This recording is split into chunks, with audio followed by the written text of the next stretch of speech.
Friends welcome back to our channel. మీరు చూస్తున్నారండి వంకాయ ఎండు రొయ్యలు కర్రీ. దీన్ని ఎలా ప్రిపేర్ చేసుకోవాలి ఇప్పుడు మనం చూద్దాము. ఈ కర్రీ ఎంతమందికి తెలుసో కామెంట్ చేయండి. ఎక్కడ స్కిప్ చేయకుండా లాస్ట్ వరకు చూడండి, అప్పుడే మీకు అర్థమవుతుంది. ఇంకా ఫస్ట్ టైం మన ఛానల్ చూస్తుంటే ఈ విధంగా సబ్స్క్రైబ్ చేసుకోండి, లైక్ చేయండి, షేర్ చేయండి, ఇలా బెల్ ఐకాన్ కూడా ప్రెస్ చేయండి. వీడియో నచ్చితే ఒక్క లైక్ చేయండి, మీ లైక్ మాకు ఎంతో సపోర్టింగ్గా ఉంటుంది. మనం వీడియోలోకి వెళ్ళిపోతున్నాము. ముందుగా పండు టమాటాలు తీసుకోవాల్సి ఉంటుంది. పండు టమాటాలు అయితేనే మనకి కర్రీ అనేది మంచి టేస్ట్ ఉంటుందన్నమాట. ఇంకా ఉల్లిపాయ కట్ చేసి పెట్టుకున్నాము, టమాటా పచ్చిమిర్చి అన్నీ కూడా కట్ చేసి పక్కన పెట్టేసుకున్నాము. లేత వంకాయలు అయితే తీసుకోవాలి మనము. ఈ విధంగా వంకాయలు తీసుకొని ఉప్పు వేసుకొని ఉప్పు నీళ్ళలో కట్ చేసి వేసుకోవాలి వీటిని. ఎండు రొయ్యలు తీసుకోవాల్సి ఉంటుంది. ఎండు రొయ్యలు ఇలా ఉంటాయన్నమాట. ఇది రొయ్య పొట్టు కాదండి, రొయ్య పొట్టు వేరే ఉంటుంది. ఇది రెండు రొయ్యలు, వీటిని కూర చేసుకుంటారనమాట. రొయ్య పొట్టు అనేది కారపొడి చేసుకుంటారు. ఈ విధంగా తలలో తోకలు అన్నీ కూడా తీసేసుకొని మధ్యలో పోటీకి ఇలా ఉంచుకోవాల్సి ఉంటుంది. ఈ విధంగా మొత్తం మనం ఒలుచుకోవాలన్నమాట. రొయ్యల్ని తల తోకలు ఖచ్చితంగా తీయాలి, ముళ్ళు ఉంటాయి, జాగ్రత్తగా గుచ్చుకోకుండా జాగ్రత్తగా ఒలిసి పక్కన పెట్టేసుకొని మనం వీటిని వేయించుకోవాల్సి ఉంటుంది. కడాయిలో స్టవ్ వెలిగించుకొని ఈ విధంగా వేయించుకోవాలి. ఈ రొయ్యలు వేగుతుంటే మంచి అరోమా వస్తుందండి. అసలు మంచి ఫ్లేవర్, అసలు చెప్పలేము మాటలు, అంత బాగుంటుంది. మీరు ట్రై చేసి చూడండి, చాలా బాగుంటుంది. రొయ్యల కర్రీ అనేది మంచి టేస్ట్ ఉంటుందన్నమాట. ఈ విధంగా మనం వేయించిన తర్వాత మనం నీళ్ళు పోసేసి ఇలా మనం కడగాలి. 2-3 సార్లు వాటికి మనం నీట్గా వాష్ చేయాలి. ఈ రొయ్యల్లో ఒక ఇసుక కూడా ఉండొచ్చు, ఇది సముద్రం నుంచి వస్తుంది కాబట్టి ఖచ్చితంగా 3 సార్లు అయినా వాష్ చేయాలి. కొంచెంసేపు నాననిచ్చి ఇలా వదిలేసి నీళ్ళలో తర్వాత మనం నీట్గా వాష్ చేసి పక్కన పెట్టేసుకోవాలి. ఎంతో టేస్టీగా ఉంటుందండి ఎండు రొయ్యలు అనేవి. ఇవి ఒక్కసారిగా తింటే వదలరు, అంత బాగుంటుంది. పిల్లలు పెద్దలు ఎవరైనా ఇష్టంగా తినేస్తారనమాట, అంత బాగుంటుంది అనమాట కర్రీ అనేది. ఇప్పుడు మనం స్టవ్ వెలిగించుకొని కడాయి పెట్టుకొని ఆయిల్ వేసేసుకుందాము. ఆయిల్ బాగా హీట్ ఎక్కిన తర్వాత మాత్రమే మనము పోపు దినుసులు అనేది వేసుకోవాల్సి ఉంటుంది. ఆయిల్ హీట్ ఎక్కకుండా వేసుకోకూడదు. పోపు దినుసులు బాగా చిటపడి అన్న తర్వాత మాత్రమే మనము కరివేపాకు, ఉల్లిపాయలు, పచ్చిమిరకాయలు కూడా వేసుకోవాల్సి ఉంటుంది. ఆవాలు చిటపట అన్న తర్వాత మాత్రమే మనం వేసుకోవాలి, అప్పుడే మనకు ఆ పోపు వేగినట్టు అనమాట. పోపు బాగా ఫ్రై అవ్వకపోతే మనకు అసలు ఆ టేస్ట్ అనేది ఏం బాగుండదు అనమాట. ఏ కూర అయినా కూడా తాలింపులోనే ఉంటుంది, ఏ కర్రీ టేస్ట్ అయినా కూడా.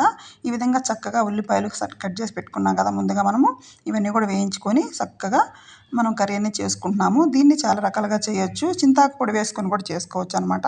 ఇంకా మామిడికాయ కూడా వేసుకోవచ్చు, పచ్చి మామిడికాయ వేసుకొని కూడా చేసుకోవచ్చు. ఇంకా ఉల్లిపాయ, పచ్చిమిరకాయ ఇంకా అన్ని వేసేసుకొని వేయించిన తర్వాత టమాటో వేసుకుంటున్నాము. 2 టమాటాలు బట్టి కట్ చేశాను.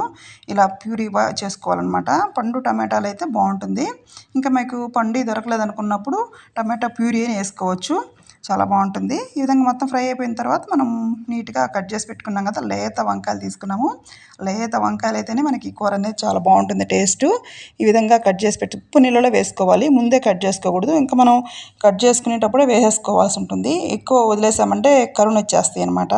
కరుణ ఎక్కిందంటే మనకి వంకాయ టేస్ట్ అనేది బాగుండదు. ఎంత మసాలా వేసినా మనకి టేస్ట్ అనేది అస్సలు బాగుండదు. కరుణ ఎక్కకుండా చూసుకోవాలి వంకాయ అనేది. ఈ విధంగా మనం వంకాయని కట్ చేసి వేసుకున్నాం కదా, ఇప్పుడు మనం ఈ ఫ్రై అయిపోయిన మనకి కూర ఏదైతే ఉందో దాంట్లో వేసేసుకుంటున్నాము.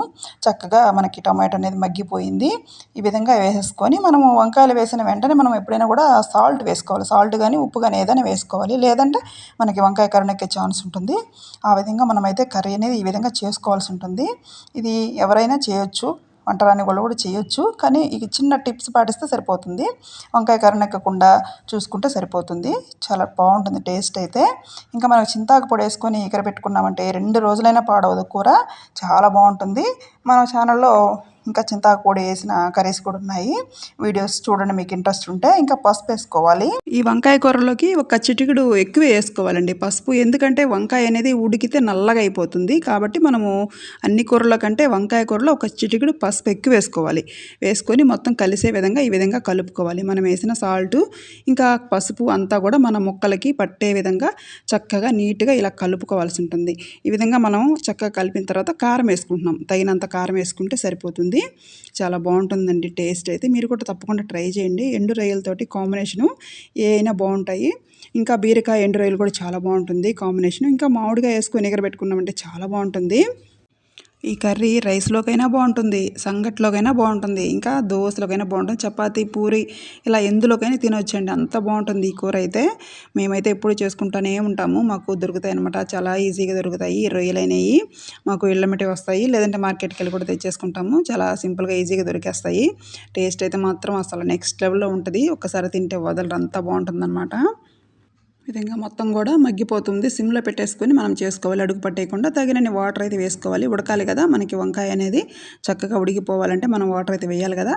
వాటర్ వేసేసుకొని మనం చక్కగా కలుపుకొని ఈ విధంగా సాల్ట్ అయితే కొంచెం వేసుకుంటున్నాము, చూసుకొని వేసుకోవాలన్నమాట. ఉప్పు సరిపోయినాక ఉడికితేనే బాగుంటుంది కూర అనేది. ఉప్పు లేకుండా ఉడికితే కూర అనేది చప్పదనంగా ఉంటుంది. అందువల్ల మనం ఉప్పు చూసుకొని వేసుకొని ఉడికించుకోవాలి. మనం ఎండు రొయ్యలు అయితే నీట్గా ఈ విధంగా మనం నీట్గా వాష్ చేసి పక్కన పెట్టేసుకున్నాము. బాగున్నాయి, చాలా నీట్గా వచ్చేసాయి అనమాట. తెల్లగా వచ్చేసాయి కడిగేసరికి.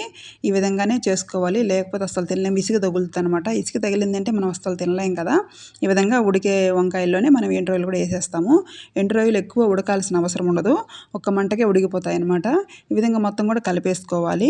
మన ఛానల్లో ఎన్నో వెరైటీ రెసిపీస్ అయితే ఉన్నాయండి. మన ఛానల్ విజిట్ చేయండి, నాకు సపోర్ట్ చేస్తారనుకుంటున్నాను. అట్లాగే ఎక్కడ కూడా వీడియోని స్కిప్ చేయకుండా చూడండి. మన ఛానల్లోకి వెళ్ళి చూస్తే మీకే తెలుస్తుంది ఎన్ని వెరైటీస్ ఉన్నాయో, ఎంత ఈజీగా ఎలా చేసుకోగలమో, ఎంతో టేస్టీ వంటలు ఉన్నాయో మీకే తెలుస్తుంది. ఇంకా మనం దీంట్లోకి మసాలా అయితే రెడీ చేసుకున్నాము. ధనియాలు బాగా వేయించేసుకొని, తెల్లగడ్డ, కొబ్బరి, అల్లం ఇవన్నీ కూడా మెత్తగా గ్రైండ్ చేసుకొని పొడి వేసేసుకోవడమే కర్రీలో. మన కర్రీ అయితే రెడీ అయిపోయిందండి, ఉడికిపోయింది. ఒక్క మంట ఉడికితే సరిపోతుంది. పొడి వేసిన తర్వాత దించేసుకొని సర్వ్ చేసేసుకోవడమే. ఎంతో టేస్టీగా ఉంటే రొయ్యల వంకాయ కర్రీ రెడీ అయిపోయింది. ఈ వీడియో నచ్చితే ఒక్క లైక్ చేయండి. ఇలాగ మన ఛానల్ చూస్తుంటే థ్యాంక్స్ ఫర్ వాచింగ్.